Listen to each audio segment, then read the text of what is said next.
গালের ভিতরে ঢুকিয়ে দিল। তাকে এবারে হজম করার চেষ্টা করছে। মাছ বলছে কি ব্যাপার, আমি তো বাঁচাতে বললাম, তা তুমি আমাকে খেয়ে ফেলছো কেন? বলছে তোকে তো আমি বাজ পাখির হাত থেকে বাঁচালাম, তোকে তো আমি বাজ পাখির হাত থেকে বাঁচালাম। বাজ পাখির হাত থেকে বাঁচিয়েছে সত্যি নাকি বলে? বাজ পাখির হাত থেকে বাঁচিয়েছে, কোথায় চালান করেছে? নিজের পেটের ভিতরে।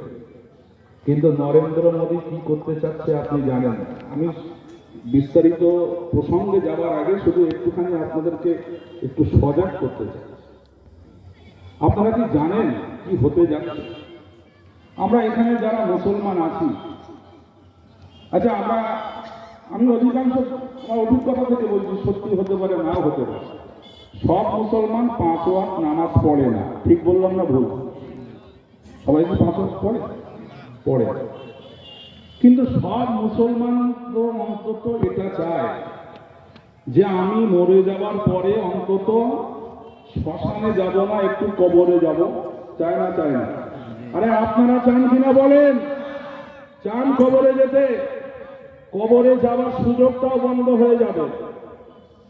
নরেন্দ্র মোদী যে আইনটা তৈরি করেছে আপনার কবরের জায়গাটুকুও ছিনিয়ে নেওয়ার জন্য বিরাট চক্রান্ত করেছে, এটা আপনি বুঝতে পারছেন না।